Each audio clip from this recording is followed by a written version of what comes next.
When life begins is a hot topic in mainstream society today. There are many different views on this subject. But what does the Bible say about this controversial issue? It's important for Christians to know God's view on the matter. After we find out, it's essential that this knowledge is shared with others. The world tells us life doesn't begin until after the baby is born. Other extreme views say life begins after the infant is independent. Yet the Bible tells us something radically different.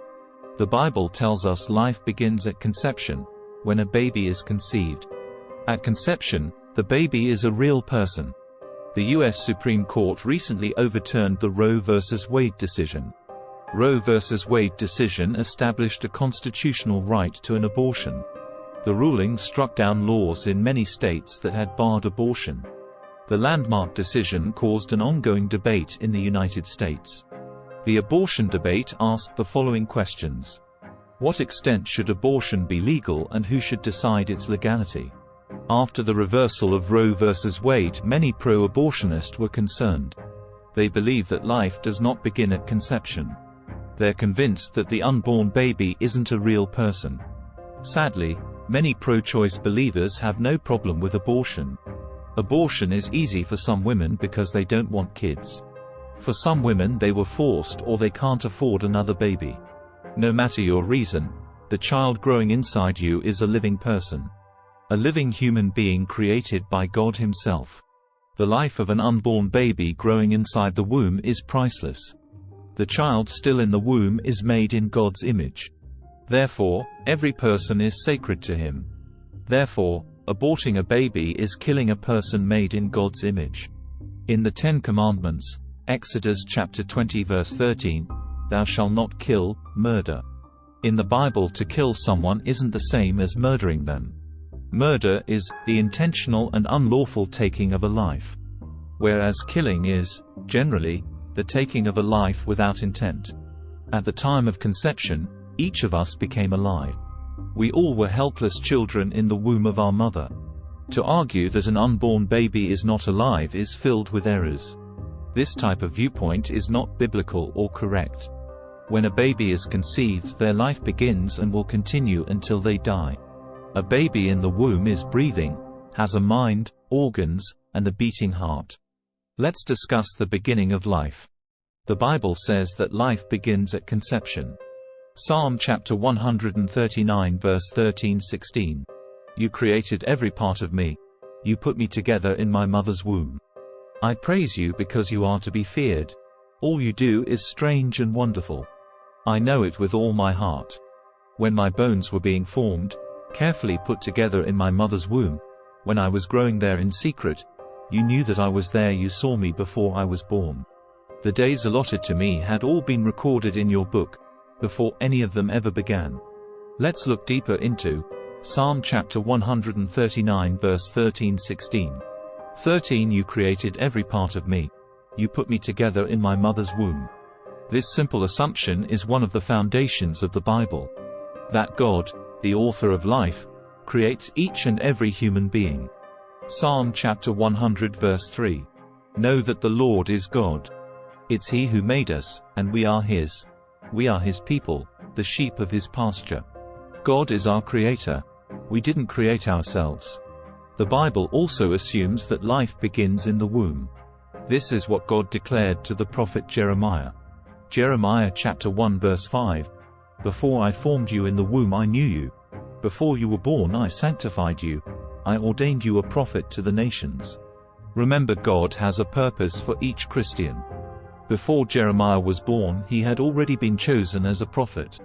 Some people are appointed by God for a specific work. Listen to Job chapter 31 verse 15. Did not He who made me in the womb make them? Did not the same one form us both within our mothers? Again, this refers to God forming us in the womb. So, physically, God knew us and shaped us minutes after conception. God was the divine architect putting us together in the womb. When our most primitive cells begin to separate. When our cerebral cortex started to form in the 5th week of life. When our heart chambers joined together in the 6th week. When our fingers and toes grew separately in the 7th week. when we became sensitive to touch in the 10th week. In spite of popular opinion, we're not the products of evolution. Evolution is the science that shows how living things change over time. David affirms that God created and put him together in the womb. God did this by the divinely designed process called pregnancy, where he watches over the development of the child in the womb. 14 I will praise you, for I am fearfully and wonderfully made. Marvelous are your works, and that my soul knows very well. Here the word fearful refers to awe at the complexity of the human body. Every human being is fearfully and wonderfully made. Today, scientists are trying to duplicate what God does. They try by creating test tube babies and cloning embryos. But with all their skill, they cannot create life. That power is reserved for God. For man to create life, they need to start with something that already exists. Let's look at the process of creating test tube babies.